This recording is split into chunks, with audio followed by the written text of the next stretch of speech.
Amém, meus queridos? Abram comigo, por favor, as suas Bíblias em João, por favor, capítulo 20, do 19 ao 21. João 20, do 19 ao 21. Evangelho de João, capítulo 20, do versículo 19 ao versículo 21, diz assim: Chegada a tarde daquele dia, o primeiro dia da semana, e estando fechadas as portas do lugar onde estavam os discípulos, com medo dos judeus, chegou Jesus. Pôs-se no meio deles e lhes disse: Paz seja convosco. Tendo dito isso, mostrou-lhe as mãos e o lado, e os discípulos se alegraram ao verem o Senhor. Disse-lhe Jesus de novo: Paz seja convosco. Assim como o Pai me enviou, eu vos envio. Amém? Senhor, nós queremos te agradecer, meu Deus, pela leitura da tua palavra, pelo privilégio que nós temos de estar aqui reunidos em liberdade de culto, para glorificar o Senhor. Fala conosco, meu Deus, através da tua palavra, que o teu Espírito Santo traga cativo o nosso entendimento, para que possamos, ó Deus, compreender a tua vontade, que é boa, perfeita e agradável. Assim oramos. Amém. Meus queridos irmãos, hoje eu quero falar sobre esse tema com vocês. Eu dei o título então a esse sermão: que a paz esteja com vocês. Paz seja convosco. Foi a frase que Jesus Cristo falou para os seus apóstolos, para os seus discípulos. No primeiro dia da semana, de madrugada, quando ainda estava escuro, Maria Madalena foi ao túmulo e viu que a pedra da entrada tinha sido removida. João capítulo 20, versículo 1. E assim se inicia então o relato da ressurreição de Jesus Cristo pela ótica de João, no Evangelho de João, com esse versículo. E no primeiro dia da semana, Maria e outras mulheres, quando nós olhamos para os outros evangelhos, nós temos essa confirmação que Maria Madalena e outras mulheres vão ao sepulcro no domingo de madrugada. Ainda estava escuro, o sol ainda não tinha saído, ainda não brilhava. Quando elas chegam ao túmulo, elas se deparam com uma cena que deixa todas elas perplexas. Uma das suas dificuldades, e elas iam conversando entre elas, no domingo elas não estavam indo para ver Cristo ressurreto, mas elas estavam indo para perfumar o defunto. Esse era o pensamento delas. Elas prepararam especiarias e no domingo de manhã elas foram então ao sepulcro para terminar o corpo de Jesus, que não deu para terminar na sexta-feira. E no caminho elas iam conversando justamente sobre aquela pesada pedra que foi colocado na entrada do túmulo. Quando elas chegam até a entrada do túmulo, elas se deparam com uma cena que as deixa apavoradas. Aquela grande e pesada pedra que tinha sido posta como porta estava no chão, já não tapava mais a entrada do túmulo. Na cabeça de Maria, aquilo só podia ser obra dos malfeitores, dos judeus que tinham invadido o túmulo e vilipendiado o cadáver. E por que não, irmãos? Porque na sexta-feira elas presenciaram uma multidão sangue sedenta gritando em polvorosa: crucifica-o! Aquelas mulheres, elas ainda estavam com a memória de sexta-feira e elas viram o seu mestre, o seu Senhor sendo torturado, humilhado, castigado e por fim crucificado e morto. Uma multidão que fez tudo isso com Jesus podia muito bem, na calada da noite, ir lá, derrubar aquela pedra e roubar o corpo do Senhor Jesus Cristo. E isso ficou na cabeça da Maria. E ninguém tirou isso da cabeça dela. Ela ficou com essa imagem e com essa verdade no seu coração. Roubaram o corpo do Senhor Jesus Cristo. O desespero foi tanto que Maria voltou correndo para a casa onde os discípulos estavam reunidos, com a má notícia na ponta da língua. Qual era a má notícia? Tiraram o Senhor do túmulo e não sabemos aonde o colocar. Versículo 2 do mesmo capítulo. Pedro e João, ao ouvirem essa notícia terrível, eles saem correndo desesperados, irmãos, até no túmulo do Senhor Jesus. E a Bíblia nos diz que eles corriam juntos gritos pelas ruas. Imagine o sufoco. Imagine o que ia passando na cabeça desses homens. Só pode que elas erraram no túmulo. Tomara que elas tenham ido no túmulo errado. Talvez um pensava e dizia assim: não, mas eles são covardes mesmo. Tudo que eles já fizeram em Jesus Cristo, tudo que eles fizeram com Jesus, talvez o pensamento deles foi: é possível mesmo? Será que esses homens não se cansam de fazer o mal com o Senhor? E agora até roubaram o seu corpo e nós não podemos mais chorar pelo nosso mestre? Muitos com certeza foram os pensamentos que permearam a cabeça daqueles dois homens. Diz o texto que João chegou, era mais novo, correu na frente do Pedro, ultrapassou o Pedro na corrida, chegou até na porta do túmulo, mas não entrou. E Pedro, irmãos, do jeito que veio correndo, ele entrou para dentro do túmulo. Quando Pedro entrou, João tomou coragem e entrou dentro do sepulcro também. E aqueles dois homens, então, eles inspecionaram o sepulcro com mais atenção do que as mulheres. Eles inspecionaram o sepulcro procurando alguma pista que corroborasse com a ideia de Maria Madalena, que o corpo de Jesus tinha sido furtado daquele lugar. E eles encontraram algo, irmãos, que nos chama a atenção. O lençol que tinham colocado sobre a cabeça de Jesus não estava jogado. Muito pelo contrário. O lençol que tinha sido colocado na cabeça de Jesus estava dobrado. E o lençol que tinha sido coberto o corpo de Jesus estava afastado daquele local. Ou seja, na conclusão deles, na cabeça deles, quem iria invadir um túmulo para vilipendiar um cadáver não iria perder tempo dobrando o lençol, dobrando aquele lenço. E eles então ficaram com o coração um pouco mais tranquilo. João 20, versículo 7, e o lenço que tinha estado sobre a cabeça de Jesus, e que não estava com os lençóis, mas enrolado num lugar à parte. Então o outro discípulo que havia chegado primeiro ao túmulo também entrou, ele viu e creu. O sinal do lençol dobrado trouxe um pouco mais de tranquilidade para o coração daqueles homens. Descartaram a hipótese de que o corpo de Jesus Cristo tinha sido roubado. Mas o texto sagrado diz que eles ainda não tinham compreendido a ressurreição. Se eles tinham descartado a hipótese de que o corpo de Jesus tinha sido roubado, eles ainda também não tinham entendido a ressurreição. Mesmo eles crendo no que viram, isso não significa que eles tinham entendido o que acabara de acontecer. O sumiço do corpo de Jesus ainda era um mistério para eles. Versículo 9 e 10. Pois ainda não tinham compreendido a Escritura que era necessário que ele ressuscitasse dentre os mortos. E os discípulos voltaram outra vez para casa. Aqueles homens saíram com uma má notícia de que tinham roubado o corpo de Jesus. Chegaram até no sepulcro. Anularam essa hipótese. Não, ninguém poderia vir aqui roubar. Quem roubou não ia dobrar o lençol. Mas ainda eles voltaram com uma dúvida. O que aconteceu com Jesus Cristo? E eles voltam então para a mesma casa que eles estavam. Pedro e João voltam para casa, porém Maria Madalena não. A Maria fica ali. A Maria não arreda o pé, porque nada tira da cabeça dela que o ladrão do corpo de Jesus estava à espreita, estava pela redondeza. E o texto sagrado diz que ela ficou na porta do sepulcro chorando muito. Enquanto ela chorava, Deus enviou 2 anjos. Quando ela olhou de novo para dentro do sepulcro, tem um anjo sentado à cabeceira e outro aos pés de onde puseram o corpo do Senhor. E esses anjos então fazem uma pergunta: por que você está chorando? Qual é a resposta da Maria? Para Maria Madalena, o fato do túmulo não estar revirado e o lençol dobrado não mudava nada. Ela acreditava piamente que tinham roubado o corpo de Jesus, seu mestre. E ela responde para aqueles homens que eram anjos: porque levaram o meu Senhor e eu não sei aonde o puseram. Maria estava com uma ideia fixa: roubaram o corpo de Jesus.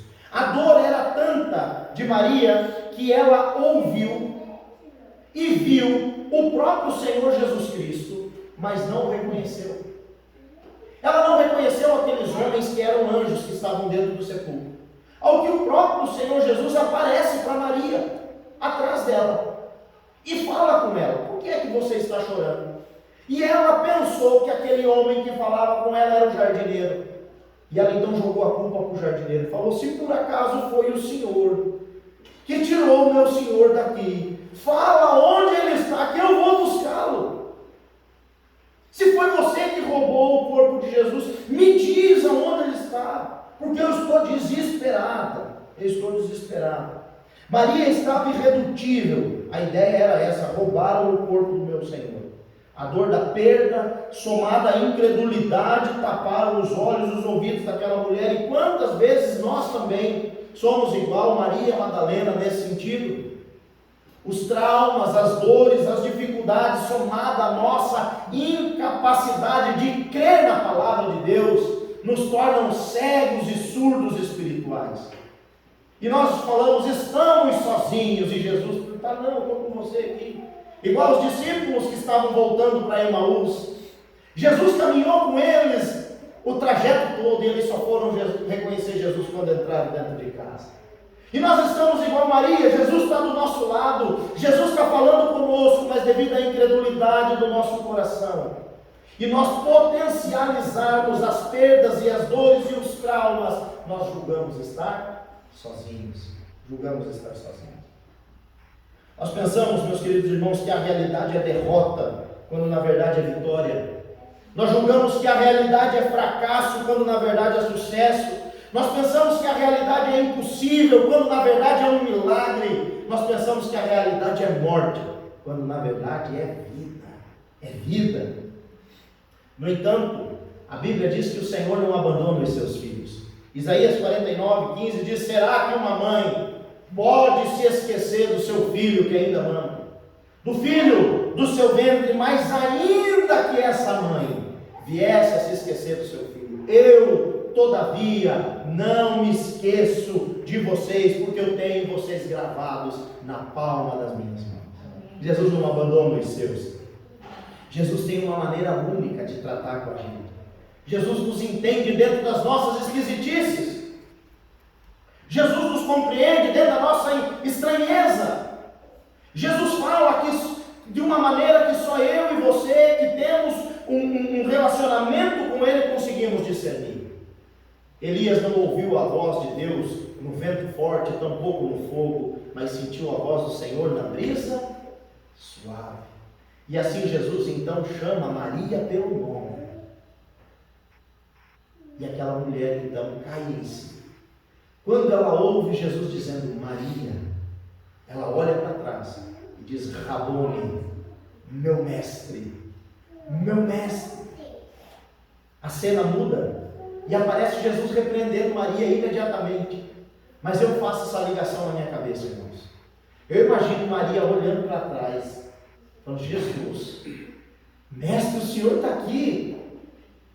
Essa mulher deve ter dado um abraço tão forte em Jesus, que o próximo versículo é Jesus falando para ela: Maria, não me detenhas. Em uma linguagem mais moderna: Maria, não me segure, me solte, você não pode me deter. Maria, eu vou dar uma missão: vai e fala para os outros que eu ressuscitei, que eu vou para o meu Pai que é Pai deles, que eu ressuscitei. E agora então a Maria, com tamanha alegria, volta correndo e chega para os discípulos e diz aquilo que ela viu: eu vi o Senhor, o Senhor está comigo. Maria saiu alegre e foi para a casa onde os discípulos estavam, versículo 18, contudo agora com uma outra notícia nos lábios: Jesus ressuscitou, eu vi o Senhor. Na primeira vez que Maria retorna para casa onde os discípulos estavam, ela trouxe uma mensagem negativa: roubaram o corpo do Senhor. Nesse meio tempo, Pedro e João vão até o sepulcro e identificam ali um detalhe que Maria não percebeu: que se tivessem roubado, os ladrões não teriam perdido o tempo dobrando o lençol. Mas eles estão sem respostas, voltam para casa. Agora, não sabemos qual é a hora, se passa do meio-dia, se inicia a tarde, ou se é o meio da manhã, mas Maria retorna. Maria retorna com uma outra notícia nos lábios: Jesus Cristo ressuscitou. E isso, no mínimo, causou alvoroço entre os presentes. Eu imagino que ninguém deu muita credibilidade para Maria. Porém, o sumiço do corpo de Jesus ainda é mistério para a maioria dos discípulos. Para a maioria dos discípulos. No meio de tudo isso, meus queridos irmãos, eles ainda precisavam lidar com os seus medos, porque eles estavam todos reunidos de portas trancadas, diz o texto, dentro da mesma casa, e eles temiam os líderes dos judeus, eles temiam o povo, o seu próprio povo, mais agora, porque o corpo de Jesus tinha sido desaparecido. Por que eu afirmo para vocês? Porque lá em Mateus 27, do 62 em diante, o chefe dos sacerdotes e os fariseus se reuniram com Pôncio Pilatos. E aí chegaram para Pilatos e falaram o seguinte, parafraseando: põe guarda no sepulcro de Jesus. Porque esse mentiroso, é essa palavra que ele usa, esse mentiroso, quando estava vivo, disse que ao terceiro dia iria ressuscitar. E é bem capaz desses pilantras aí que seguem eles irem lá e roubarem o corpo e falarem para o povo que esse mentiroso ressuscitou. E aí o estrago dessa segunda mentira vai ser muito maior do que o estrago da primeira. Pilatos arregalou o olho e falou o seguinte: levem os guardas, levem também este selo e selem a pedra. Eles precisavam que a pedra ficasse selada até depois do terceiro dia. Agora aqueles homens temiam pela própria vida, pois eram discípulos de Cristo. O que aconteceu com Cristo poderia muito bem acontecer com eles. A qualquer momento os judeus poderiam entrar ali, causar um tumulto e levar aqueles homens para a morte. Muito mais agora porque o corpo de Jesus sumiu. E aparece uma mulher dizendo o quê? Jesus ressuscitou. Era o que os sacerdotes queriam. Era o que os fariseus queriam, esperavam. Porque eles iam dizer, está vendo? Foram lá, roubaram o corpo de Jesus e agora estão espalhando fake news aí. O que nós vamos fazer com eles? Todos crucificados também. E esses homens já estavam com medo, ficaram com mais medo ainda, e nada do corpo de Jesus aparecer. Nada do corpo de Jesus aparecer. Aqueles homens temiam pela própria vida. Aqueles homens estavam ali com medo, O que me chama a atenção é que aqueles homens tinham todos os motivos do mundo para fugir. Eu vou passar uma temporada na casa da minha sogra. Pedro podia dizer isso, eu vou para a casa da sogra. Outro, não, eu vou visitar meu primo que mora lá longe. E todos eles poderiam fugir dali. Talvez se fosse eu e você, jamais nós iríamos nos reunir numa casa para fazer um culto no domingo à noite. Jamais. Por muito menos do que isso a gente deixa de vir na igreja.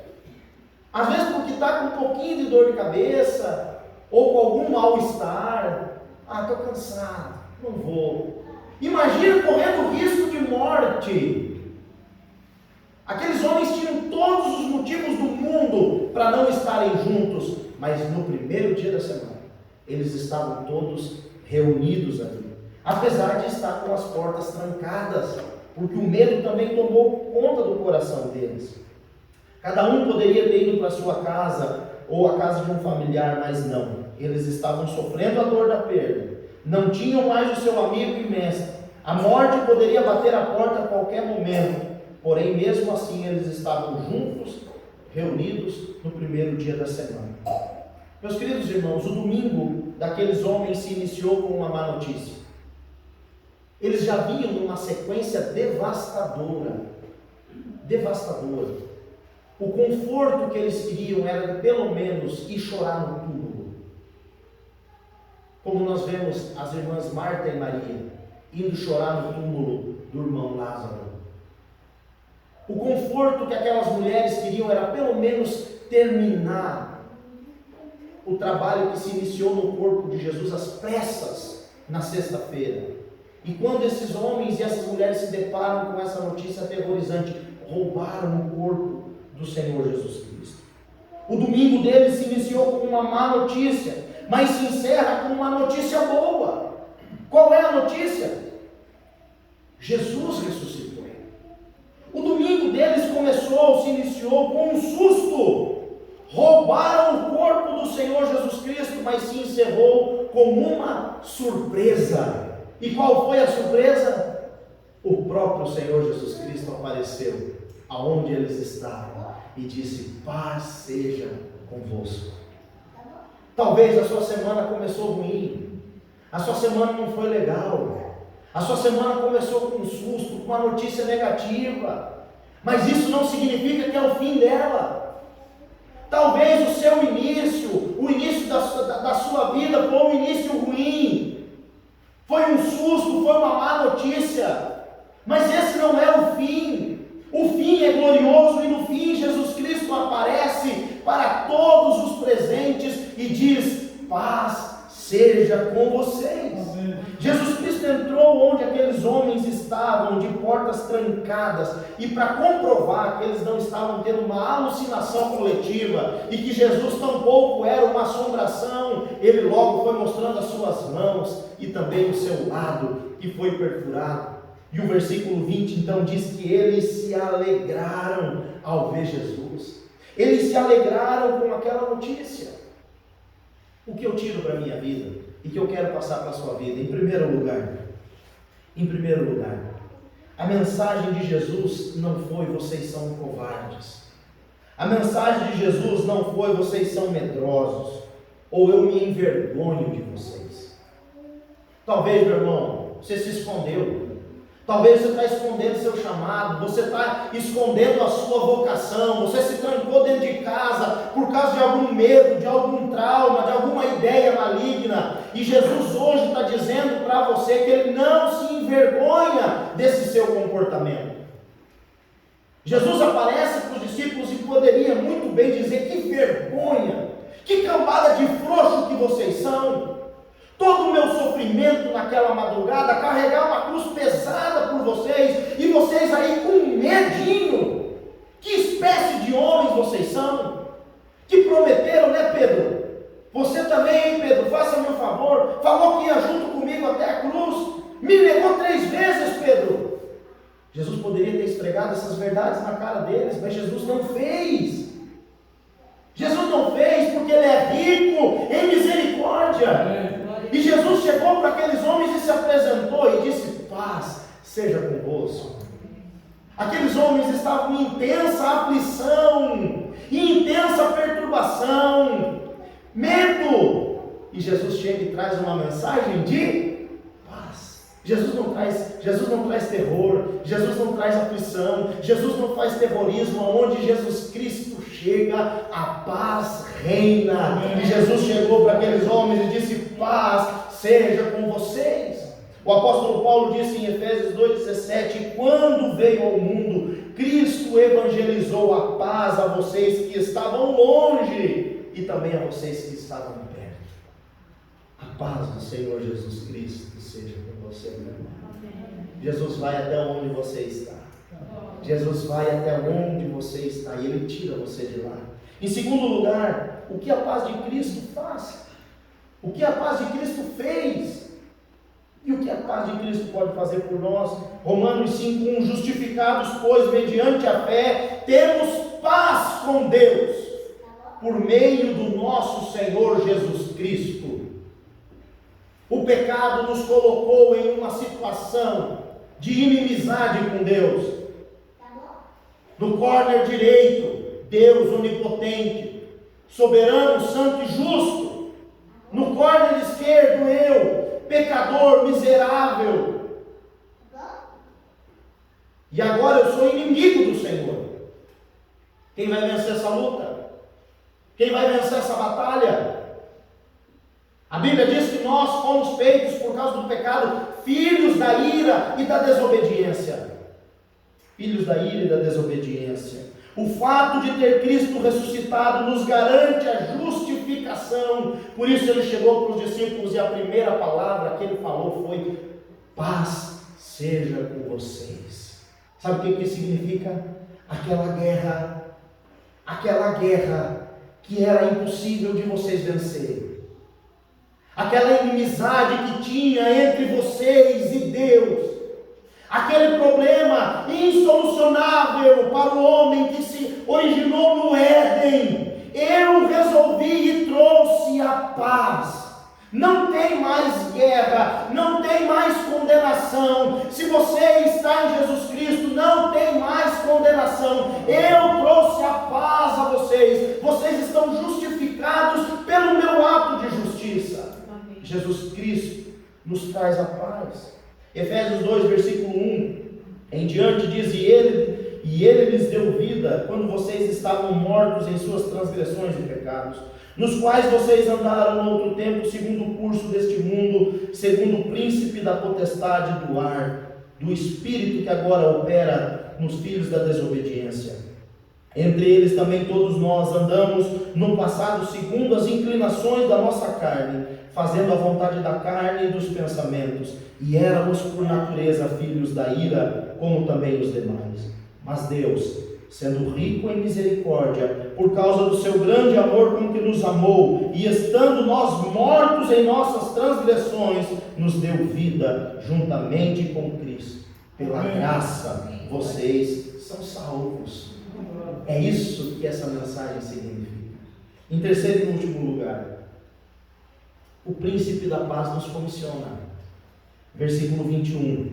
E Jesus lhes disse outra vez: que a paz esteja com vocês.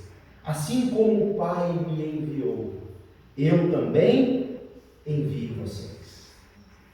Jesus tratou o trauma, Jesus tratou a dor, Jesus curou a alma deles. Mas Jesus falou para eles: abra a porta da casa, sai para fora. O lugar de vocês não é aqui dentro. Ser igreja não é estar com as portas trancadas. Ser igreja é abrir as portas para o mundo e transformar o mundo com a pregação do Evangelho. Ser comissionado ou receber uma missão é estar debaixo da autoridade daquele que o enviou. E Jesus Cristo usa esse argumento e ele diz: olha, assim como o Pai me enviou, eu envio vocês. Assim como o Pai me enviou, eu envio vocês. Como Jesus Cristo foi enviado para ser testemunha da verdade, do mesmo modo nós estamos sendo enviados também. Não para sermos mediadores da reconciliação, porque mediador só existe um entre Deus e os homens, e se chama Jesus Cristo.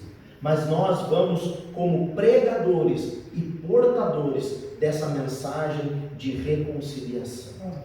Meus queridos irmãos, eu concluo dizendo que nós não podemos nos amedrontar diante das dificuldades que se levantam. Nós não podemos nos amedrontar diante das dificuldades que surgem. A igreja não é um clube fechado, que só pode participar os membros pagantes. A igreja não é um clube. A igreja precisa estar com as suas portas abertas.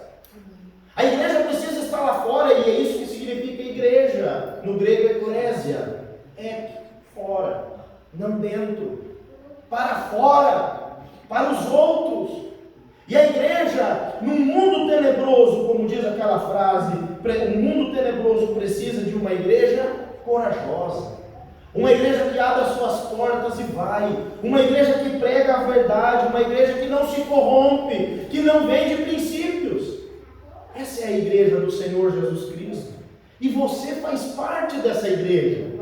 Você faz parte dessa igreja invisível do Senhor Jesus. Não é apenas ser membro de uma igreja batista ou de qualquer outra igreja evangélica, não. Nós somos membros do corpo de Cristo, como o irmão Arthur falou aqui na frente na introdução. Nós somos membros do corpo de Cristo, nós estamos debaixo da ordem de Jesus. E qual é a ordem de Jesus? Vão, saiam de dentro de casa, parem de temer, a paz chegou. Não há mais guerra no coração de vocês. Paz seja convosco. A mensagem, meus queridos, de Jesus Cristo é para a igreja.